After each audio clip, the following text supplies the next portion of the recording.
yung matatransform kayo at alis kayo dito sa napakarumi na lupa niyo. Ano po inyong asura? Meron po ba? Yes. Ano pong pangalan niyo? Sa akin po, Pakita niyo po, para makilala kayo ng inyong magbubuhan.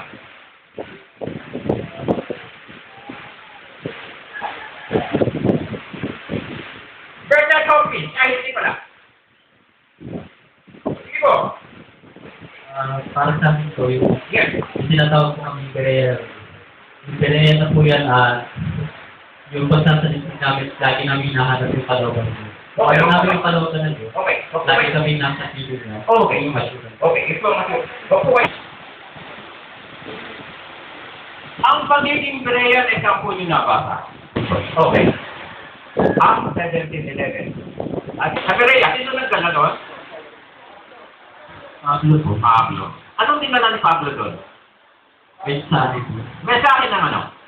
Mensahe ng pagiging ating pagiging sa kalimbawa ng kalooban ng Diyos na nais niya makita sa tao.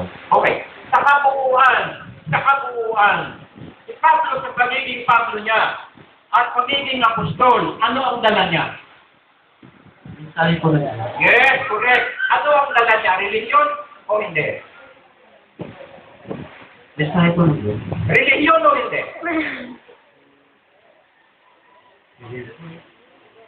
Okay. Ang Christianity po ba ay religion o hindi? Depende po sa tao. Okay. Saan po nakapundasyon ang Christianity? Ano ang pinagtayuhan at tinawag na Christianity? Sa kapahayagan ng Diyos. Sa kapahayagan. Sino yung pinagpundasyon lang sa lupa at tinawag na Kristiyano kayo? Hindi nagkaroon po ito kay Christ. Okay. Sino po naman si Christ? Ang anak ng Diyos. Nabuhay. So, nung nasa lupa po siya ba? Tao po ba siya? Yes. Tama ba tuwid? Tama ba tuwid? Salamat po.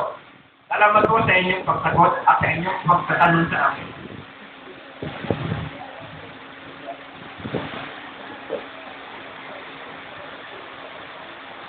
Tama ba tuwid? Kayo po ba? Hindi po ba abogado? Hindi ako ba? Tatanong lang po. Kasi gusto ngayon yung treatment.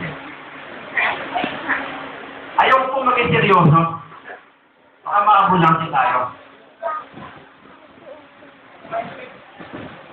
Tanungin ko po kayo, Brother Bernard. Si Kristo po ba ay tao? Yung word na Christian, yung word na Kristiyano in Tagalog, nakapundasyon doon sa word na Christ. Meaning, anointed. At yung anointed na yon, di yung inanoint na yon ay tao. Therefore, tao pa rin ang pinagpundasyon na. Tama po ba? Kayo po. Tinatanong ko po kayo kasi interactive ko. Tao po yung pinagpundasyon na. Flesh and blood. May dugo at laman. Nagugutom, nauuhaw, nagagalit, umiiyak. Natutulog. Yan ang tao. Yes. Correct. Now, may papasahin po ako sa inyo. Meron po akong spoken word. Ito pa na ito. Kasi meron po akong focus yan. Amen. Kung makakarating ako doon. Kasi alamin ko na.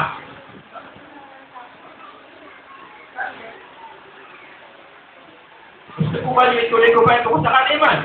Yes. Brother Francis, baka hindi na po gusto. Gusto. Ito po yung aming papasahin. Kaya nakikita po nyo dito yung pangalan na ginagamit namin. Ang tawag po dyan ay Paleo-Hebrew. Yahweh. Tetragrammaton. Yan po ang original na tetragrammaton. Ipinag-translate po ng YSWH. Iniliwat naman ng Yahweh sa English. YASWEH. Yahweh. Now, dito po, ay merong mga religion. Hindi po lahat, pero ito po yung pinakamalalaking religion ngayon sa mundo.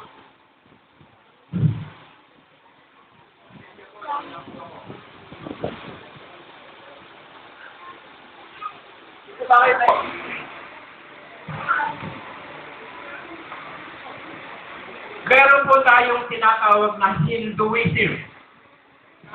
Yes. Meron po tayong tinatawag na Buddhism. Yes. Meron po tayong tinatawag na Jainism. Jainism spelled J-I-N-I-S-M. Jainism. Meron po tayong tinatawag na Parism. Meron po tayong tinatawag na religiyon na Judaism. Kaya, sabihin ko po sa inyo mamaya na ako po ay nasa Judaism. Alalahanin po ninyo na ang Judaism ay malawak. At tulad din ng Christianity. Pag sinabi mong Christianity, hindi ka lang Katolik. Tama po ba? Hindi ka lang anti-Semitic. Baptist, Methodist, Born Again, Pentecostal, lahat. Yes. Yes. Meron din Sikhism. Merong Islam at Christianity. To name a few. Lahat ng yan ay nakapundasyon at ipinundar ng tao. Kung hindi man yung tao na yon ang nagpundar, merong nagpundar at ipinundar sa kanyang pangalan. Tama po ba? Yes. Correct. Now, religion. Ang religion ay inimbento, believing sa paniniwala na sa pamamagitan ng religion, religare, man and back to God.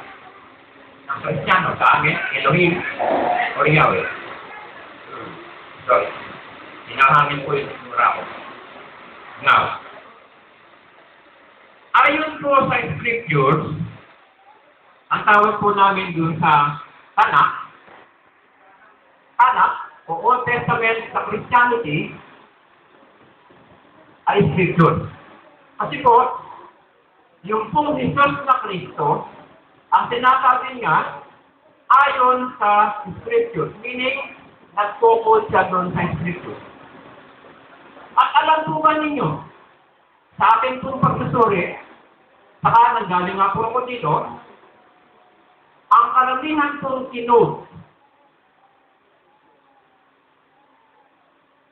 ni Cristo, ni Mateo, ni Lucas, ni Marcos, ni Juan, ni Pablo, tunay-nag yun na malalaking sumulat ng New Testament galing doon sa Scripture. Walang sarili. Hindi nila sarili. Kinukot nila sa Scripture, in-expound nila, at binago ang wording to make it appear na kanila yon. Pero pag inaral mo po yung Scripture, madidiscover mo po na hindi yun kanilang original na aral. This is the truth of the Scripture. Now, back to God, religion.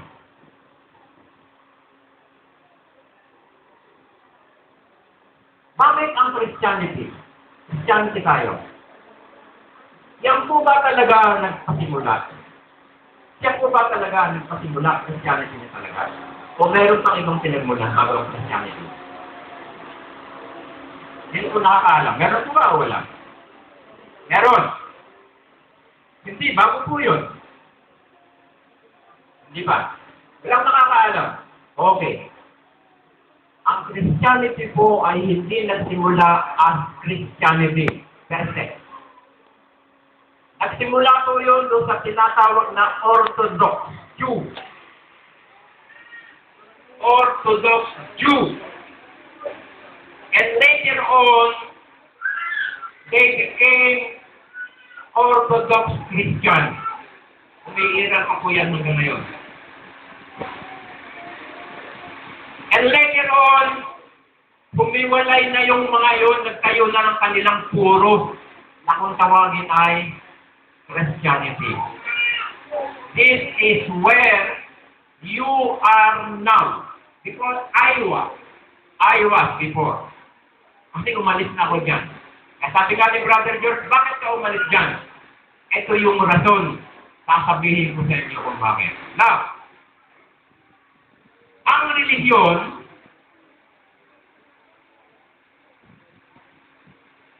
para sa akin lang ito, ay hindi makapaghahatid sa iyo sa tinatawag na buhay na walang hanggan. Uy, grabe ka naman, Elder Bert. Ibig mo sabihin, sa kinirami-rami ng religion na yan, lahat ng yan ay palpak. I tell you why. Kaya ako narito ngayon. I-share ko sa inyo sa pagkakakoy ng galing dyan. Balik na naman ako kay Brother George. Bakit ka ba umalis pinabayaan mo kami? Yan ang rason at ipaliliwanag ko sa inyo. Now, alam na natin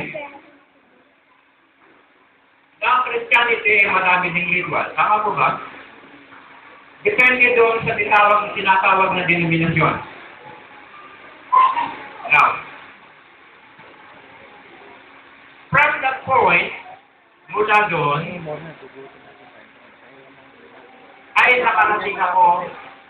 Ano yun doon? End time message. Yung kauli-ulihan ko pagiging Kristiyano. Mula doon sa pagiging Kristiyano ko, end time message, nakarating ako dito sa tinatawag na Jewish Covenant.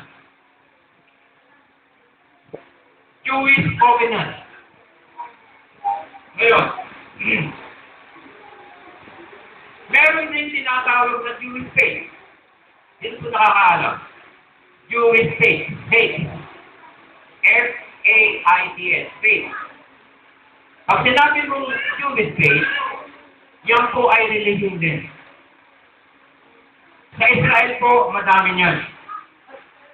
Iba't iba. Pero, hindi po yan yung tinatawag na original. Nabasa po ba ninyo yung tinatawag na Abrahamic Covenant? Meron po ba kayong nabasang tinatawag na Noah yun eh. Noah Covenant. N-O-S-I-C-H. Noah Covenant. Lahat ng yun po ay kinuha doon sa pangalan ni Abraham. Sa Kristiyano, Abraham ang tawag. Sa amin po ay Abraham. O bakit ka naman ganyan, Elder? Di ba Abraham ang nakasulat? Tama! Ngayon, tatanungin ko kayo. Sa tatlong anak ni Noah. Tinutuso ko lang po ang sentido ninyo. So kayo makikinig po sa akin. Baka hindi na eh. Sa tatlong anak ni Noah, sino-sino yun? Okay. Ulit? Okay. Shem, Ham, hindi yung Hamon, Japhet. Now, sino ba si Shem? Sino nakakaalam kay Shem? Wala. Sino naman si Ham? Hindi nyo kinakain, nilalagay sa tinapay. Bawal. Baboy, bawal. Sa amin. Manok, okay. Baka, okay. Kambing, okay. Bawal, bawal. Okay. Kapet. Manok, okay talaga yan. Kapet. Tatlo. Between Ham at saka Shem. Sinong matino? Sinong matino? Shem. Eh bakit naman ako kakabit doon sa hindi matino? Eh gusto kong matino ako. Di ko ba sentido? Hindi. Binago yun ng mga lubos. Sila ang nagbago nun. Originally sa Hebrew, Abraham yun. Kasi ang lipi po natin hindi kay Ham. Ang lipi natin na kay Shem. Basahin ninyo yung chronological. Huwag kayong sasama kay Ham. Kakain kayo ng baboy. Tingnan po ninyo. Nung kayo'y nasa ay, naroon pa kayo eh. Ako wala na eh. Ipinagbawal lang ang baboy doon sa mga high blood, eh po ba? Sa mga high blood, ayaw kayo makain ng baboy kasi ma-high blood kayo lalo. Eh talagang bawal naman eh. Oh, ngayon. Nadali ko. Clarify ko lang yung Abraham. Abraham o Okay. Abraham, doon sa Northern Luzon. Oo yun. Paramihang naroon. Alam mo ba na dyan nung gumawa ng balat ng Banawe Reference? Hindi Pilipino. Ang mga Hudyo ang may sentido. Ang mga Hudyo ang panahon-nahang tao na marunong bumasa at sukulat. Hindi po nyo alam. Sa kayo sa buong mundo ang pinakamatalino, sino? Hudyo! Bakit pinapatay ni Hitler yung mga Hudyo magagaling? Hindi lang yun. Yung 60 million na pinapatay ng mga Katoliko.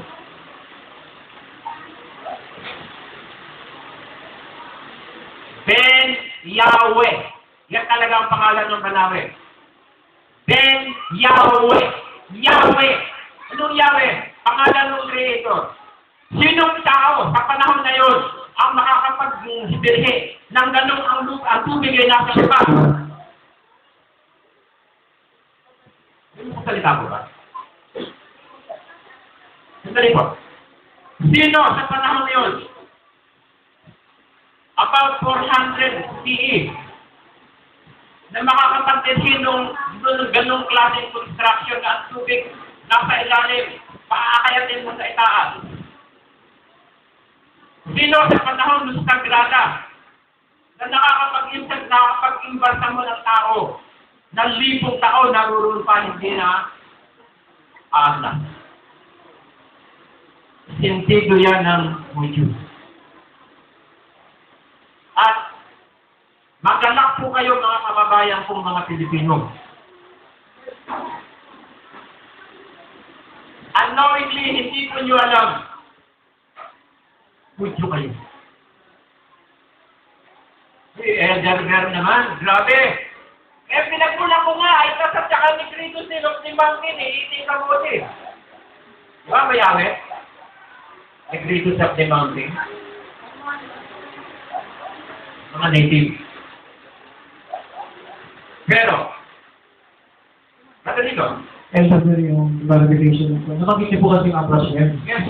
So para sa nakikinig ko, pakidefine niyo po kung sino po yung Abraham, kung si Abraham po o Yes, Shem po. okay. Ang root word niyan, father. Father of all faith. Faith ang sinabi, mali nga yun eh.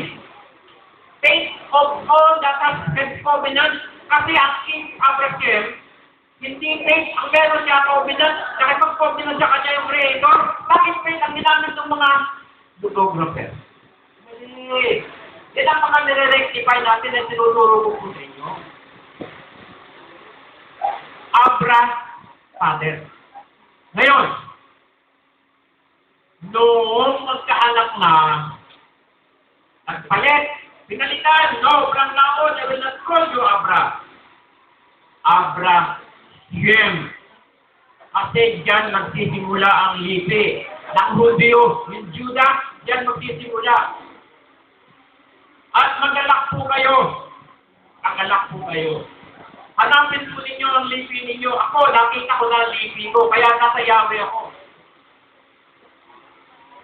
Tanungin ko po kayo. Sino nag-aaral sa inyo ng Philippine history? Lahat tayo, kumuha ng Philippine history. Sinulat ni Saide. Saide po ba ngayon? Hindi na. Panang author. Sinuriega na. Onolasco, whatever. Pati yung history natin, dinumihan na yan eh. Hindi na yan eh. Alam po niyo kung bakit dinumihan na? Noong isulat niya, yung kauna-unahang history, mapalad ako. Dahil inabunan ko yun. Ang tawag sa Pilipinas ay Archipelago of St. Lazarus. Yan. Hindi lang Islas Pilipinas. Kasi yan ay tinawag lang ng mga expedition dito sa Pilipinas. Libo.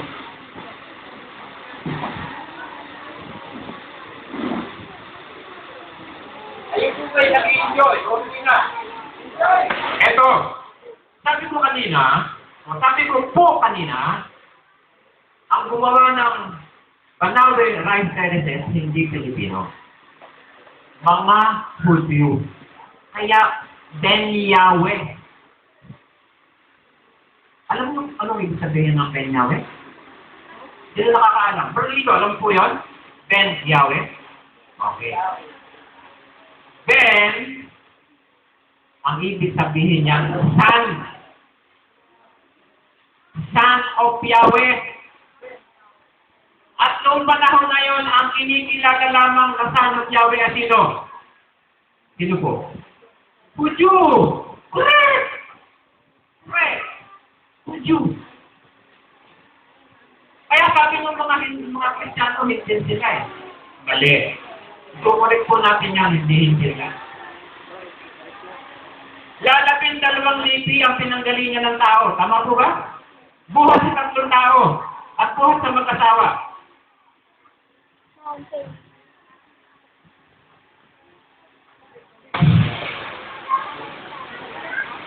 Pumunta ako kanina sa Philippine history. Sino daw ang nag-discover ng Pilipinas? Si Magellan. Naniniwala kayo? Nag-discover ni Magellan, hindi si Brother Magellan. Kaya nag-doctor ng anak yan. Hindi. Naniniwala po ba kayo? Na bago dumating si Magellan, meron ng mga Chinese na nakipag-pray dito? Yes! Niluloko tayo ng mga istorya na yun kung kayo maniniwala doon. Yung ating history ngayon, polluted na yan. Ito, polluted to. Maniwala kayo sa akin, ito, polluted na. Ayusin natin ito. Kaya ako na dito, tututuro sa inyo mga inayos dito. Polluted na ito po. Oh, now. Yes. Actually, about sa Philippine history, in regards to Magellan, Ferdinand, we cannot consider na he is the one who discovered the Philippines. Correct! Absolutely. But then, his goal is that because of the treasure of the Philippines itself. Correct! So therefore, we can totally say na si Magellan is one of the resources of the Philippines. So we have the part na yung Philippines is half at the shore. So, pero, we can consider naman talaga na upon the history talaga, they have a lot of sources na makikita natin about reading the Philippine history. So what is your point? So, therefore, si Magellan is one of the discoveries of the Philippines, of the Filipino. Okay. So, hindi na siya original. Nag-create na ito. Correct. Ang clarification ko lang, lahat po bang nakapanood dito? Correct. Hindi lahat ng, hindi yung kabuuan. I see. Hindi kabuuan. Pero, kabuuan as a whole, from Genesis to Revelation, merong mga binago na yan. Na dapat nating malaman at ma-rectify. Ito, okay lang na ituloy ko na rin itong parang tanong ko na rin. Sige po. Ano itong, according sa Romans 11:25, yes, ang pagkakaalam mo namin, ito yung time ng Intel. So ito bang Romans 11:25 ay bahagi ito na nadulihan? Okay, basta po yung talata.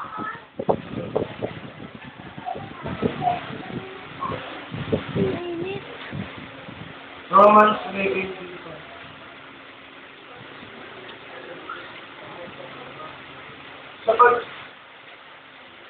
Sapagkat hindi ko Makinig mga kapatid na di ninyo maalaman ang buwan ito. Baka kayo'y mga marunong sa inyong sariling mga naga na ang katigasan ng isang bahagi ay nangyari sa Israel. Yes?